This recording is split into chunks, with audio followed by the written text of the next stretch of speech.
Okay, and welcome to Sweet the Podcast, episode 30 fucking 2. And since somebody said they wanted to hear it, the flavor profile of this team. Sweet.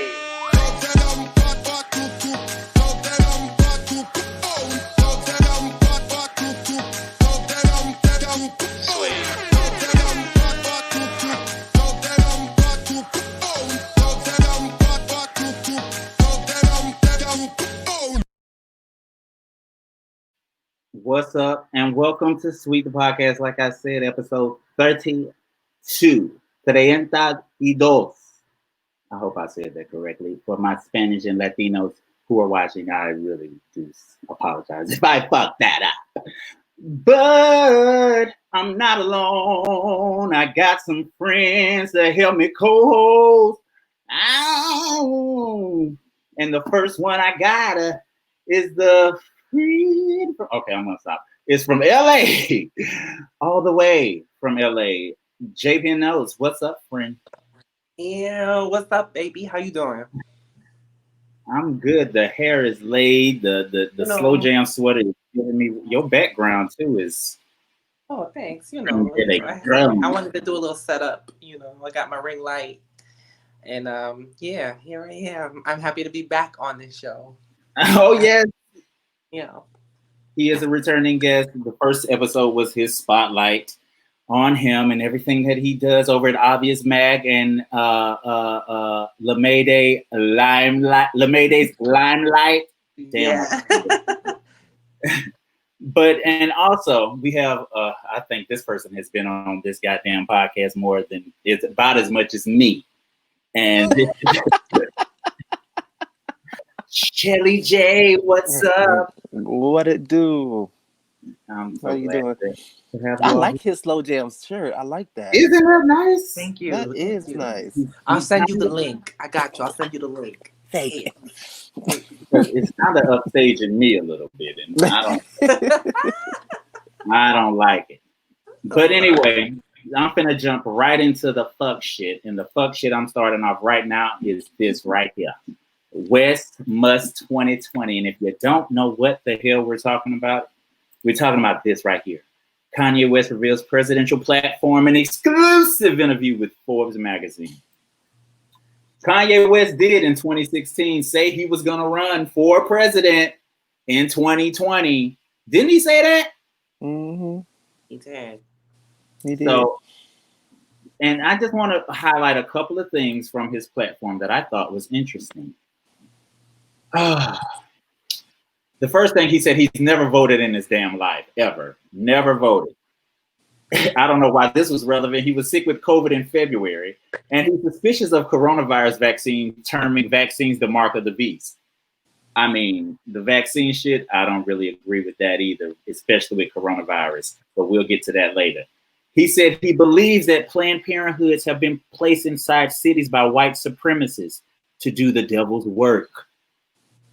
And that he envisions a White House organizational model based solely on the secret country of Wakanda in Black Panther.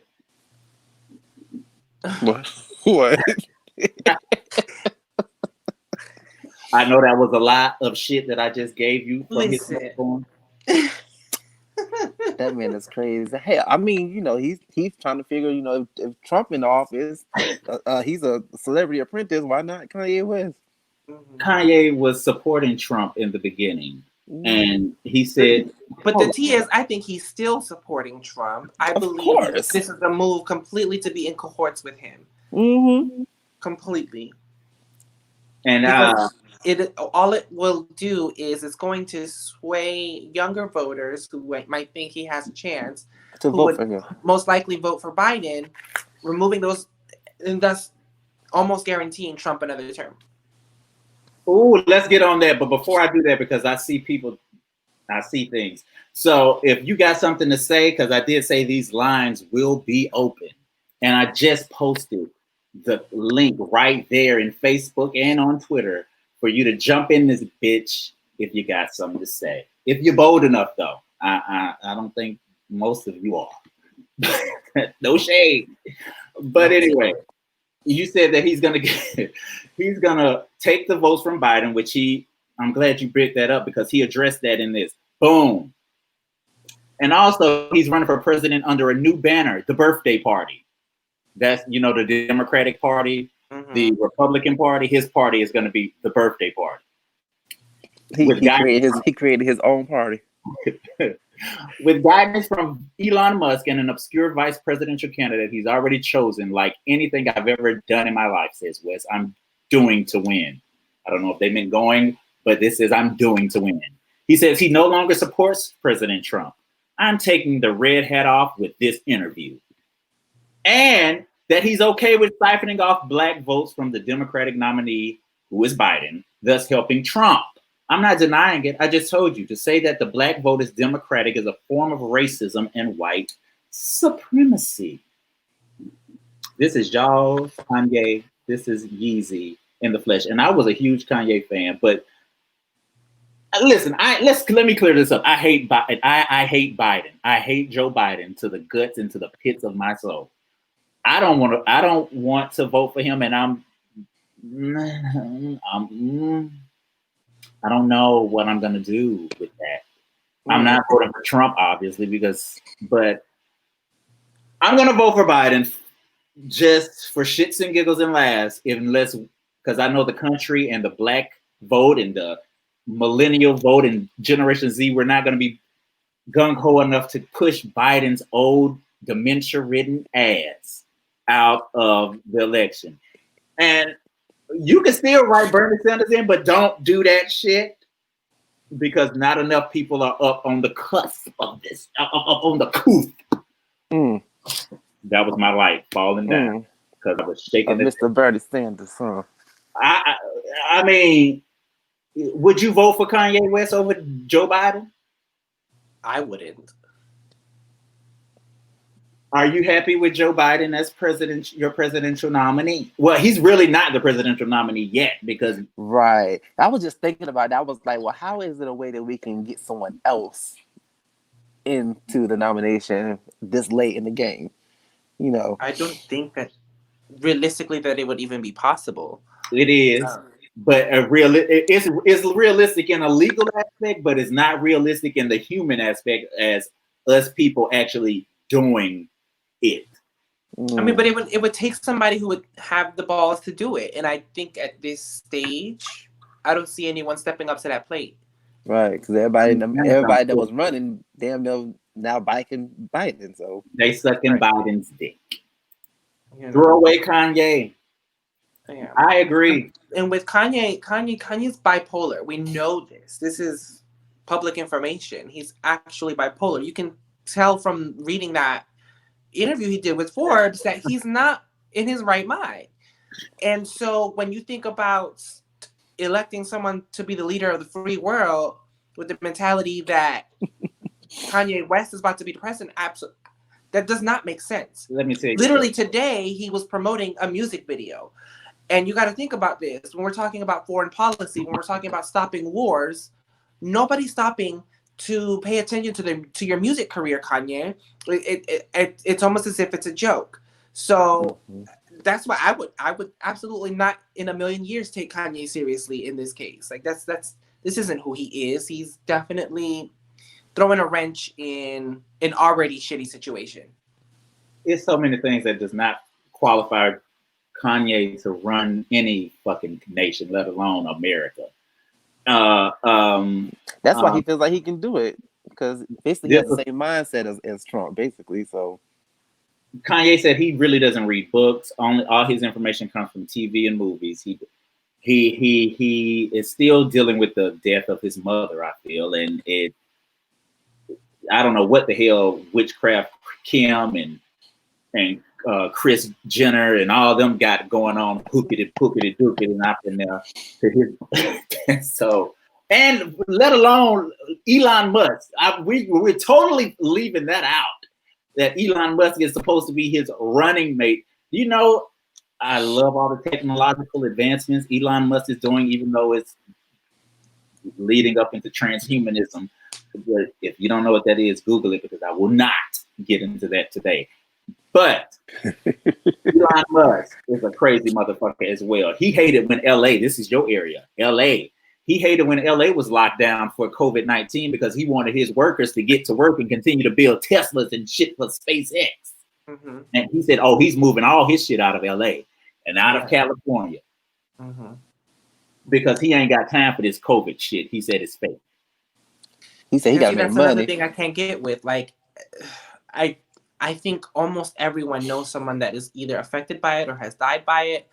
I hate when people say that this is fake. It's not fake. This is not fake. You got to take it very seriously. He needs to seek a great therapist and abandon the idea of running for office. Yes, my God, he does. Hey, that's my friend. Your people be pulling up, I swear to God. I do. And Chanel Renee, you've been saying you all for this birthday party, girl.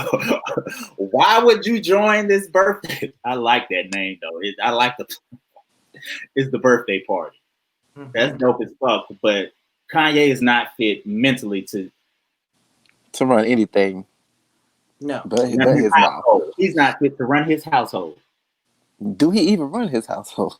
No, Kris Jenner runs that household. Right. And then Kim Kardashian. And then Northwest, and then Saint West, and then all the cheering, and then everybody else. And then Kanye comes in last. You see how they had Lamar Odom all strung out in the whole house. Dead, legally dead, and had to bring him back. Mm-hmm. When I think of Kanye, this is literally what Ooh. Right Get this there. picture off this frame. I cannot. That's scared. Now, that was traumatic. That was traumatic. Why not though, girl? Why are you gonna make me stay on Kanye? Because he's bipolar. His mindset is not steady enough. His temperament is not built to be holding the codes to nuclear weapons. He's not fit to be vetoing laws. Right. And especially when he thinks that Planned Parenthood is white supremacy work sent by the devil. These are reasons. These are only the slim top of reasons why he should not be president. And I get Wakanda is an amazing place, but it's not real. It's not right. For you to reference that means that shows what kind of mentality that you have for you to reference that. And I agree with this. 50% or more of our president, all of them, yes. Trump is an example. Ronald Reagan, Bill Clinton was the damn devil. He's a pedophile, human trafficking, fucking children, and I heard and that ain't allegedly. And if Facebook shut me down after this, you know why. Obama, he ain't been in no child court shit, but Obama was a great politician. Any other questions? I agree with that. Yeah. Obama was a great politician. I give him that. He was an awesome politician. He kept shit pieced as best he could, but bitch, you didn't really do shit. That's why he's a good politician, but not a good president. Not a good president. You better than the shit that we've had. I'm not knocking Barack. Well, I kind of, but what was beneficial. We accept the crumbs because we so used to having nothing. So we accept, he gives me a little bit of bowl of soup. I accept the soup. Bitch, we deserve half this land. And speaking of half this land, because I'm finna be all over this bitch today. The Supreme Court rules nearly half of Oklahoma is Indian reservation land. And the 5-4 decision could reshape criminal justice in eastern Oklahoma by preventing state authorities from prosecuting Native Americans. For the people that don't understand what that means that, number one, literally half of Oklahoma is no longer going to be governed by the federal government. that also means that the police, the federal government, the FBI, CIA, DEA, all them alphabet boys can do nothing to Native Americans in that ground, because that is literally, but technically, all of America is Native American land. Okay. Mm-hmm. Mm-hmm. Yeah. The Indians, they kind of got their reparations. No shade. They don't have their land, but they have been compensated. They've allowed to build. A select group has, not A all. select group of tribes have been. Yeah. And they've been allocated to start casinos where casinos aren't allowed. Alabama, mainly.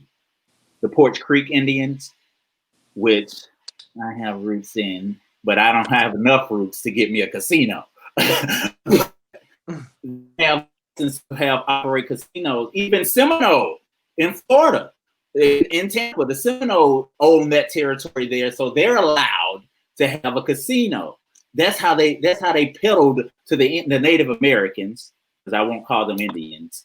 Sorry if when I did, but the Native Americans, they peddled to them, giving them, oh, you can get these casinos. You're gonna be millionaires and shit, but bitch, you could be billionaires if they really gave you what you're owed, because this is technically their land. And then secondly come us niggas,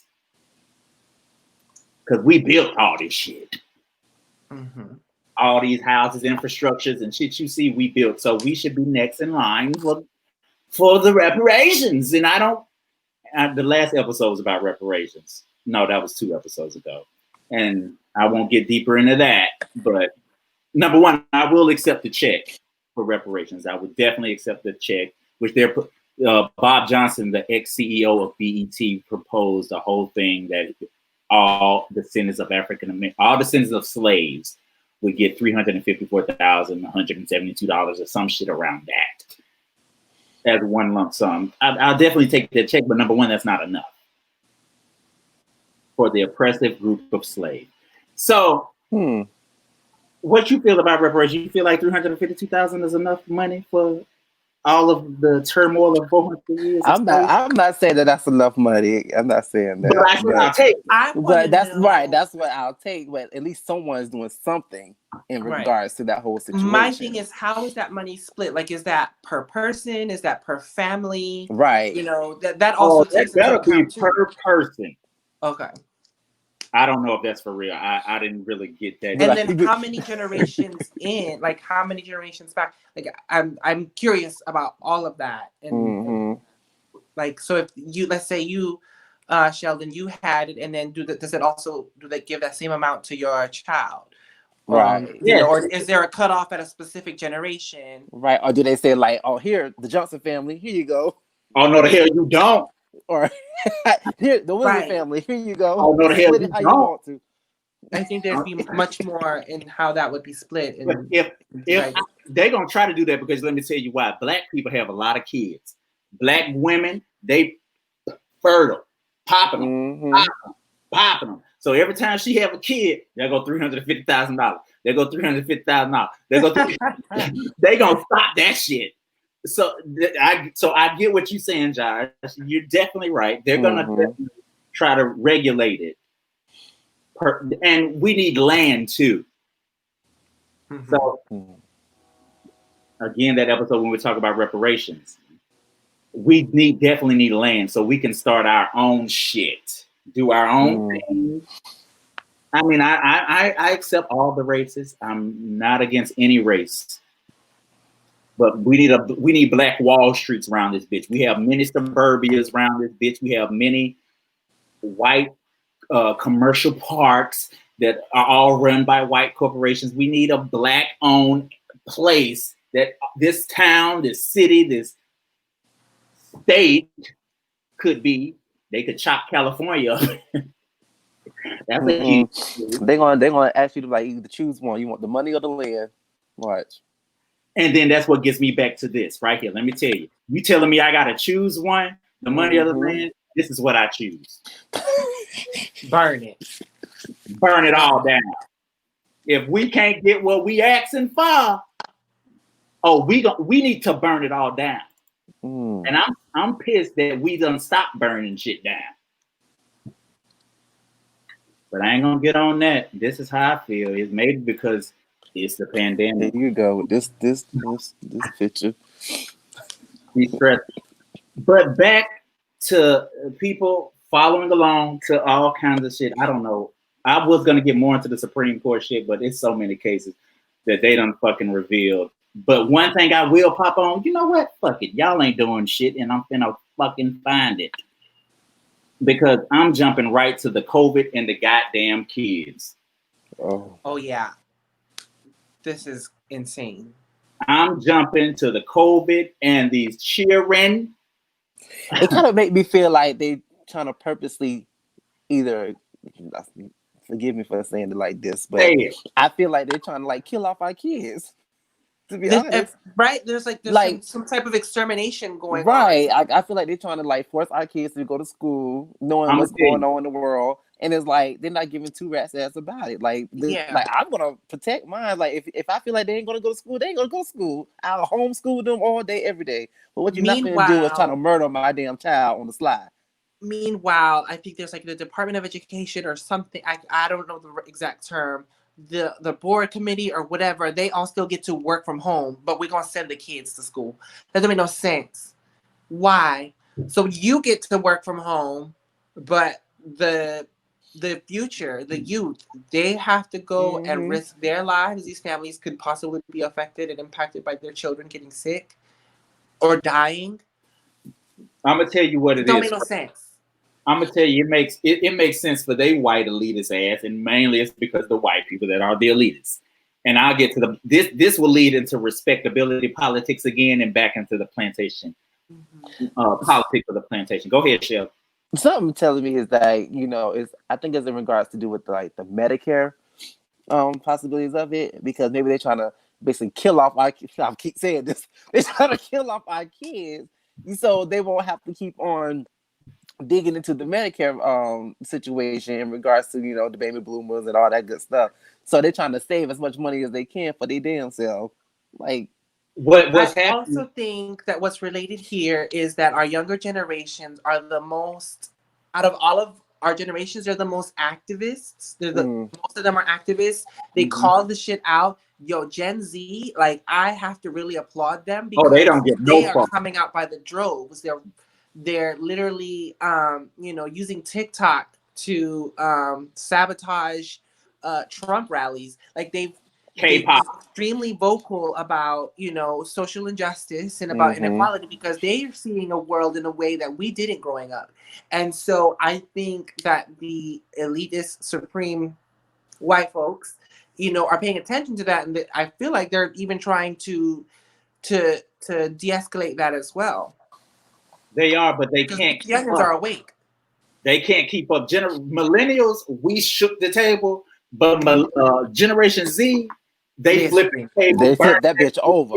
Okay, they're disowning their parents. They don't give a fuck. They don't give a call fuck. it out as they see it. Okay, they be reading us millennials. Yeah. And I'm gonna tell you one thing of what it is about your children going to the fucking school. And Sheldon, you are absolutely right.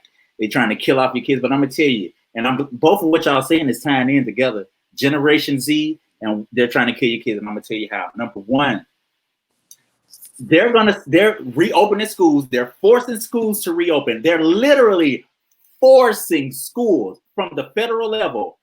Boom. They're all seriously looking at withholding funds from schools that don't open. This is the devil incarnate right here. This is the devil's pussy talk. Her. It's the devil incarnate. And what they're going to do is, let me tell you, they want all the schools to open and the children to be in the building, in the classroom, and mask being mandated is probably going to be up to the fucking states. But what they're trying to do is, they know that the white people or privileged people, even black people that are privileged, which are not very many to speak into this regard, but we're going to say the white elitists or the white privileged people who have money making over 100K a month, 100K a year, can find other alternatives for their kids. Or they're opening schools, or my kid won't be back in there because number one, they're probably in a private school. Or if they are in public school, they can afford to find another way to get them tutored or homeschooled. Black inner city kids, black people from the hood and rural areas, their parents, number one, are working probably a service industry job or a job with, or as a nurse or whatever, CNA, where she working 12 hours. Or she can't teach her kids from home. She can't homeschool. So that's going to force the black kids to go to school because the parents can't stay out of work because they're not closing jobs down. The parents can't stay out of work because they're not really giving them unemployment besides the people that's scamming. So the black kids will be in school and they will be catching COVID from the teacher and the people who are the kids who are asymptomatic and they carrying it from their parents and bringing it in and bringing it back to your house. And now y'all got it. And that's the risk that they're doing. And that is the extermination. And that get to you, Josh, that is exactly what, I don't know what the fuck you said, but it's a relevatory to that. They know that the black people can't find other alternatives for their kids to go to school when the parents are more than likely going to be working a service industry job that they can't get off work and they're not working from home. Yeah. So I don't know why they won't just like include Zoom. Like Zoom can have multiple people on it with the teacher, with the student, so she can teach all of them at the same time. So I don't know what opening schools is going to prove, but they're doing it, and I pray for the kids. I think it's for the younger kids. The Zoom classes might prove to be a little more difficult because, like Will was saying, with the situation of parents that have essential jobs that can't work from home themselves, these children need to be supervised during these Zoom calls. So, like for the particularly younger ones, that's where it could be proven difficult to people who can't afford like childcare or or have readily available family members or family friends who could supervise these children during these classes. The older kids could probably handle that, but for these younger ones, that's where it poses a problem for a lot of people, especially Black and brown communities. Yeah, you're fucking right. Yeah. So I don't know what they're gonna do. So what choice do they have but to send them off somewhere? And then like, it's just really fucked up. It's really fucked up. It is white supremacy all day proving itself again. Yeah, it's what it is. It's like and survival of the fittest. And it's always I don't know why fit. It means survival of the wealth. Woo, Shabbos take. Whoa. Yep, you're absolutely correct. Y'all gonna be your kids gonna be in a classroom with a teacher like this.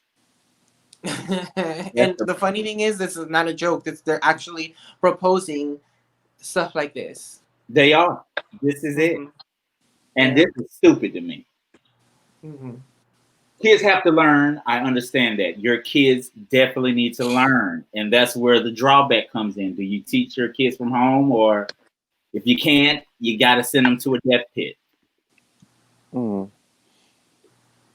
That's a shame that they put them in that predicament. It's like, do I want my kids to die or do I want my kids to be educated?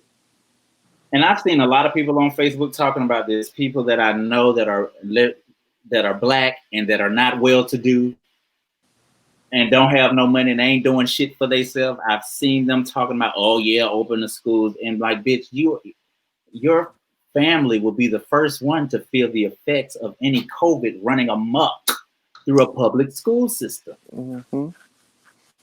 And that brings me to black folks and their politics of the plantation. And if y'all don't know what that means, I'm going to go straight to what the definition of respectability politics is again. One more time. Let me take this banner off the motherfucking screen. The set of beliefs holding the conformity to socially acceptable or mainstream standards of appearance and behavior will protect a member of a marginalized group or minority group from prejudice and systemic injustices, such as black respectability politics perpetuate the fiction of a meritocracy in public education. And I have more information for that, so people don't feel like I'm just reading that damn definition. Class solidarity. Black and brown people that know they've arrived at a certain salary, a certain position in their job, in their community, or what have you, and they're working. They're working hard to assimilate into these systems of whiteness that are steeped in anti-blackness.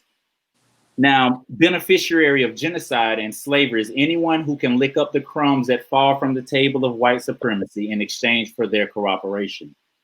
White supremacy will turn your own against you. Field slave, house slave complex. Mm-hmm. That's where that comes from. Employ, divide, conquer. And that's what we get into the politics. Go ahead. That's a true on statement right there. Because if anybody ever noticed, like every 4 years when the presidency come around, they always play the race card, or one of them play the race card and one plays the Captain Save a Whole other race card. So called. But if you look deeper into it, they both ain't no good for the black community, and regardless of what they're running for or what party they're running against. So basically, that's basically what Plantation, Politics of Plantation is. Like, they try to trick our mind and say, oh, this person is racist, but at the same time, this person's trying to save us from this racist, but this one's an undercover racist. So, it's a performative situation. It's kind of like, oh, forget the past. Look what this person did for black people this week. You know, I'm for you. Really, nah. You're whipping votes. You're trying to get into office. You're trying to get elected. Right. And so it's like all these performative, tap dance that happens every election. Every 4 years, they go sticking with Al Sharpton. They go to a black church in the South in Charlotte or some shit. They go do the antics that the black vote is necessary. Oh, they're gonna do this and they're gonna do that. Right. And I hate to say this, and I don't like her. I can't stand her, but I will agree with her on that when Candace Owens said that's basically what the Black Politics of Plantation is, when she said that it's always one every 4 years, that one plays the race card, one plays the save a hole, and then they play on our mindset in regards to, I don't want this person because he might try to kill us off and do this, and do this and do that. But at the same time, what is this other person is saying that he's going to do for us? You're just going off the feeling of what this person is giving you, not the facts of what he can benefit for you. You know what I mean? Like, oh, you talking real. You made me shut up because I had to think about my next word. I had to think about it. Well, I'm just saying, but that's the only part of what I can actually agree with Candace on. But other than that whole crazy. But he says a lot of things that are problematically correct. Problematically correct, because Joe Biden introduced a crime bill, which is which is the reason why there's mass incarceration. That's why there is the partially. Bill Clinton was president when this passed. Bill Clinton signed off on it, but the creators was Joe Biden, and he still stands behind that. And Joe Biden is a racist. He feels like just because, and our parents, your grandparents, even certain millennials, they will never see him as that because he served with Barack, right? And they would never go back and dig in his history of what he has done. So he think he's safe on that level. But that's what she was saying. Like, baby, do your research. Dig in both backgrounds, and you make the best decision for yourself of what's beneficial for you, and whatever president that you vote for will help you in the long run. And fuck the president. And you need to be voted in all these elections, and they keep it so under wraps. Nobody really talks about the local, the House, the damn aldermen, all these local ass positions that nobody be talking about, that you don't really know when your election is going on. I'm unaffiliated. I'm not affiliated with any party, so I can't vote in primaries. That's just the law. But I can vote in general elections, and I do. And I don't there's no president is going to fix what we need but this. Burning this country down. It has to go. It has to fall, because they don't want to change the Constitution. And when I speak of changing the Constitution, I'm going to go right to the Netherlands. And it's since we gay and since we of color, I got to find it. Boom. The Netherlands moved to put LGBTQ rights in Constitution. The Dutch have long been at the forefront of recognizing LGBTQ rights like marriage equality. I'm going to do this real quick. Passing with a vote of 124 in favor and 26 against, the Chamber of Parliament in the Netherlands has passed a measure to add LGBTQ protection to the country's constitution, according to Gay Star News. I don't know how credible that is. Activists are hailing their votes as the measure now moves to the country's upper chamber, blah, blah, blah, blah. America would never do that. Would never. Never. Ever. Never. They will not change that constitution for shit. Mm-hmm. You know, the Equal Rights Act was started back in like 1916. It's 1916. It started from the women's suffrage movement. That was nothing but a bunch of white women. Mm-hmm. Them bitches couldn't get this shit passed. But when in the 60s and 70s, when the Black Panther Party was going and you had Shirley Chisholm in the Congress, they tried to get that shit passed. Jump to 2020. Long story short, that shit's still not passed, and it's been 100 years. Mm-hmm. It's still sitting right over there under a book, maybe behind a book. For 100 years. You know. Mm-hmm. And I want to add in that a lot of it has, our founding fathers, this country founded on, God and whatnot. Religion has played a pivotal role in the oppression of minorities. Mm-hmm. Religion has played a pivotal role in white supremacy and racism. And so when you think about it, when our country was founded on that, it was founded on that in the terms of as a weapon and as a tool of oppression. Because I'm sorry, but Jesus was not black. I mean, Jesus was not white. God is not American. So God does not see the ideals of an American. So it's kind of like when you think about it, what are you conservatives really aligning yourselves with or deluding yourselves with this idea of, this make America great again scenario? Because none of it, like the Bible, everyone in the Bible is from Africa. In the middle of the East. I'm confused. Like there are no white people in the Bible.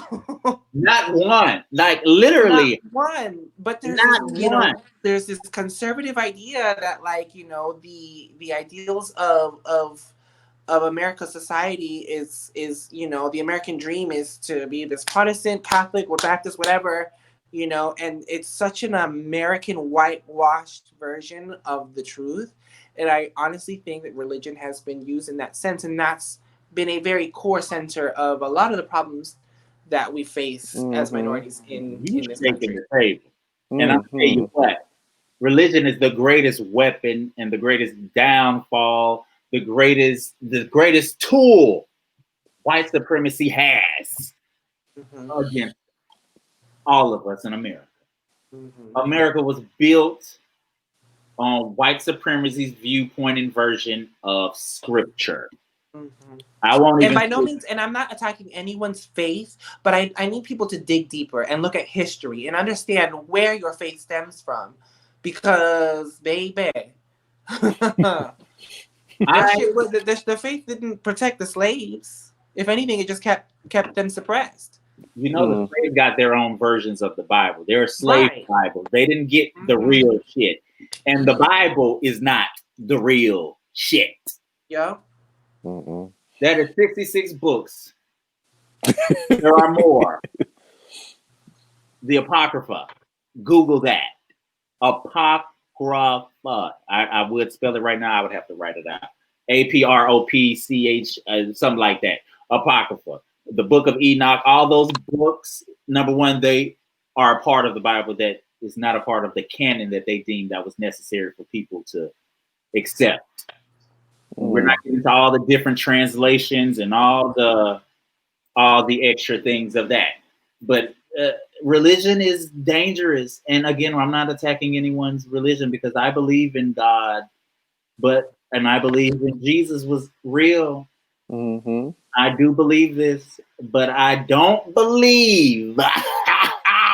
I don't believe in it in the biblical sense I because don't believe I it can't in trust religious sense. the authentic, an authentic word or authentic modern day scripture. I can't. I don't believe it in religious sense that you're taught today in that context. You literally have to really go dig and dig and dig, Mm-hmm. and you'll never dig enough to really be to me. I mean, you have to have an experience. For me, you need to pray to whoever you pray to, the universe, God, Allah, Buddha, whoever, and ask for experience to prove to you what you need to know Mm-hmm. That's why they say you got to learn God for yourself. for yourself, for Very your own Mm-hmm. self. Whatever that is to you, that's what it is. And that's a whole nother show. Woo! Woo! I'm gonna bring Shout. you back for that one. Okay. I'm gonna Okay. bring you back for that shit because that's some deep shit. See how we went off into a tangent there, but okay. I want to get on a Blackout Tuesday real quick. Just real quick. Mm. Blackout Tuesday was a Tuesday or the one time of the month. I guess I don't know if it's going to be monthly, but that you don't buy. I didn't hear. I didn't hear it's going to be monthly. I I didn't think it either. was monthly. I think they wanted to measure it just by this 1 month. So that was the 7th. That they wanted the black dollar not to go into the economy unless you were supporting a black owned business, Right. and to see how that would impact our economy. I'd love to know what those numbers came out looking like. I don't know if they're out yet or what. I looked and I could not find them. Okay. Who would calculate the numbers though? The Treasury, the U.S. Treasury number one would be monitoring this. Whoever is handling consumer Okay. whatever Reports and Okay. stuff. the consumer reports, they're calculating all that shit. Who's buying what and what they buying it at. Yeah, I have to look. There's a private Facebook group dedicated to this movement specifically. Sheldon, I'll share the link with you too. Okay. So that you can get updated on what that movement has done. I just haven't checked it today, so I don't know where we're at with that. But yes, Please update us with that. But speaking of spending power of the black dollar, I know the black dollar spends a lot in this economy, and none of it goes mainly into the black. The black dollar doesn't circulate in the black community less than a day. I think that's the time frame that we spend into the black community, and it circulates. We spend into Target and all these other shit. That shit circulates like days and days upon days. I didn't get all that figures, but I did get this about the LGBTQ plus spending power. Go ahead. And the spending power on the national average, which was in 2019, $917 billion. That's what we spend as the LGBTQ plus. In 2020, it's over $1 trillion. Now the international spending power of the LGBTQ plus community is $3.7 billion. And I just want to say that in contrast to what black trans women are making. This number was put in under this. It was black trans women make an average annually $10,000 a year. Annually, that's what that means. That's what they make. This is if they're working a corporate funded job or if they can keep that job, but we're not talking about sex work or all the things they have to do to survive. Number one, this is a reason why the black prides are always bought out of pocket and have no corporate sponsorship from like Pepsi, Coke, and H&M and Target and all the things that white prides have. You ever go to a white pride and go to a black pride? Totally different. Night and day. Totally different. Am I in Rome here? Does anybody know what I'm saying? Have you been to a black pride and been to a white pride? I bet you won't see no Coca-Cola trucks. No Pepsi. You're not going to see any of these sponsors with their equipment, their teams, there's nothing out there. Go to Gay Days in Orlando when Disney is sponsoring some shit. That's crazy. The white GATYs are out. And the blacks, we have to get the rundown venues, the rundown establishments, and all of that. And that's, I don't know what we can do to solve that, because number one, I don't have the hope to believe that Blackout Tuesday. The reason I brought that up is because I would love to see those numbers, because I don't believe we caused enough economic shift. I didn't buy anything from a white-owned business that day, but one day is not gonna do anything. Yeah, it would have to be longer. Right. It would Like you have said, to be a unified front. have to Like be, one day is too easy. It would have to be like a month. You really, like the goddamn voice boycott protest when Rosa Parks said she wasn't getting off that bus. Who, number one, I'm sorry, I'm finna go off on this, but Rosa Parks did not.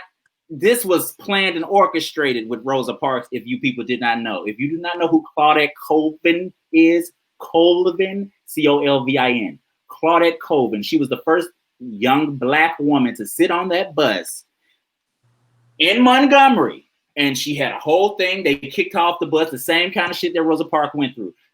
Rosa Parks worked at the NAACP. Claudette Colvin, they heard about her story and they said, "Oh, well, yes, this is good. We can go off of this." And I'm not knocking Rosa Parks. I'm just giving y'all real, true facts histories, because they don't give y'all this shit. Rosa Parks did what she had to do. She was the chess piece in this move that we needed to make. That's what I'm trying to get at. But you need to know the facts. Claudette Colvin was the first. She was like 16 years old, was on the bus, refused to give up her seat, and it became a thing. The same shit that happened to Rosa Parks happened to her before. Rosa Parks was part of NAACP. She was already known for her activism, for her being a. Don't think that Rosa Parks just popped off on the day she said she wasn't giving up her seat. But Claudette Colvin, they brought her in and told her, like, "Yo, we're gonna use Rosa Parks because people know her. So she's gonna go on and refuse to give up her seat and blah blah blah." That's how Rosa Parks became the civil rights icon that she is. People are not gonna like this story. I don't give a damn. But that's real 100. I'm not knocking Rosa Parks, but I don't like how Claudette Colvin was erased from that. See how you? Because I didn't know anything about that. I didn't know that either. If you don't Google it. And number one, I put the link in for this bitch for people to jump in if they wanted to say something. No one has yet done it, and I can see the viewers here in the corner there. So nobody's popped in to say anything that they want to defend. But yeah, I didn't know that part, because they didn't even teach us that part. They just teach us about the Rosa Parks part in school, but they only really teach you about Martin Luther King. They don't teach you shit about Malcolm X. They don't teach shit about. That's true. Anybody that's not peddling peace. They like to always shine a light on the peaceful guy. They're not, if they're not peddling peace, they're not gonna. Huey P. Newton, I know you didn't learn about that in school, unless they just briefly mentioned the Black Panther Party and who was a leader, and that was it. That's the basic of the Black Panther movie. That's it. They're not gonna say that they started the free school program that now the whole federal United States uses. Like the kids getting free and the reduced lunch. The Black Panthers started that shit, literally. And after they killed Hoover, as killed Huey P. Newton and a lot of the leaders of the Black Panther Party, they adopted all this shit like 10 years later into the government. And it's basically to help underprivileged inner city, rural Black and white individuals. But I can give a whole lesson on a lot of shit that is not being taught in school, but I won't go there today. The last thing I do want to jump onto, because I'm at the end of my drink. And I saw this circulating on Twitter. Gay confessions. Yep, gay confessions. Okay. And the basic, I'm gonna give it to you. The basic of it is you telling something that people probably wouldn't normally suspect or think or assume or anything of you. This is gay confessions. And I posted on Twitter, I'll be completely transparent because I don't give a fuck. The first thing I posted on this was I like to have my ass and booty ate and my booty rubbed. And people thought, oh, that's just slight. That ain't no real good tea. That ain't no good shit. So I bumped it up a notch. I said, okay, I'm a submissive top 85% of the time. Now, do you know what submissive top is, Shelly J? You look like you don't know what. No, go ahead, educate me, friend. I will educate you. Go ahead, educate. I'll educate you when you give me a gay confession. Oh, and you got to give me something. Like something juicy. It's got to be something that's not normal. You don't have to give me, and well, you can give me whatever you want. Period. What's your gay confession? Why did I think about that? Think about it, Joshua. Are you thinking? Why? Yeah, I'm thinking. You know what you're thinking about is what you want to expose, because that's only what you're thinking about. Can I give you real? That's the real. Y'all. That's the only reason that you're thinking, because you don't know what you want to expose. And I get some people have more tact. I don't know. I use my dildo on a regular basis. I don't even have one. That is a good confession. It gets that work. How big is the dildo? 9 inches. Oh.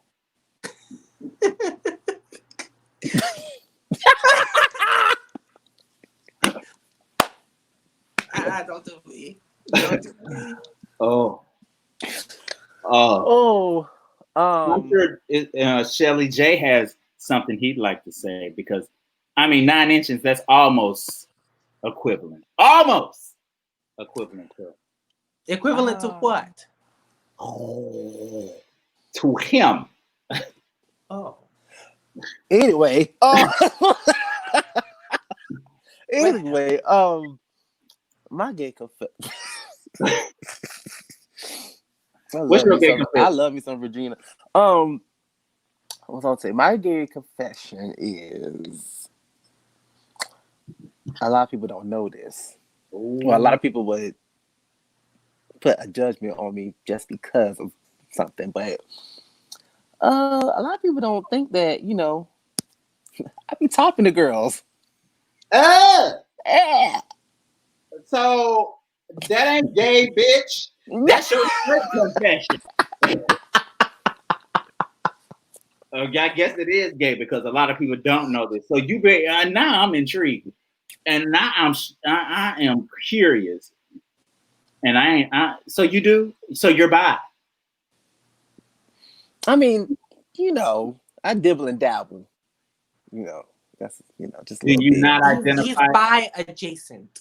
There you go. Break down what bi adjacent would mean. What does that mean? Means like I'm more attractive and more prone to be with a guy, but I'll deal with a girl every now and then. Would you marry a girl or a guy? Who would you marry? Who do you want to marry? I would marry a guy. And not a female. Not a female. Yeah. Uh-huh.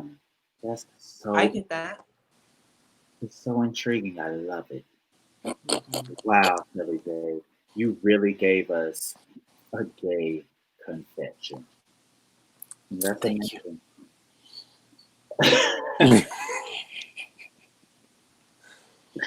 Okay. I am just like, now come on, beat down. Come. No, please stop. I am not mad about it, but please let me tell you motherfuckers something. Wear your goddamn mask outside, and if you bitches that don't feel like you need to wear masks, I pray for your eternal soul. And God be with you. I'm going to end it with that. But before I do end it, I'm going to let you motherfuckers say where to follow you, where to do what you do. And we're going to start off with Shelly J. Go. What up? What up? What up? So you can follow me at the Instagram link that's right here at the bottom over Damn, there. put your fingers What right else? Where is it? Over here. over there. I do this all the time, but follow me at Shelly_J05, or you can follow me on Facebook at Shelda Johnson. Please follow, and I will link them into this thing afterwards. And next we have LA's Obvious Max, Limelight's own LeMayday, Joshua Pinkett. Yeah, you can find me on Twitter and Instagram at JPinNotes. That's JPIN Notes. And that's my name. Find me on Facebook. If you want to hit me up on Facebook, you can find me there too. And I guess that's where y'all will find all the extra things for all of the things they're doing, because they didn't mention none of it. Listen. Listen. Once the city things that I open am back working up, on, I'm not talking about yet. And you see these two queens that's giving me, you know what? I'm so sick of sissies, I don't know what to do. I'm sick of sissies. And that video, and that me title in my last episode, that title was so problematic for a lot of people. People did not like that. Oh my gosh, that is Francis Kelly, a known homophobe, a known bitch in the Christian community. That bitch can burn in hell. And if she's dead already, I'm sure she's there. And I'm going to end you all with it. The flavor profile of this team.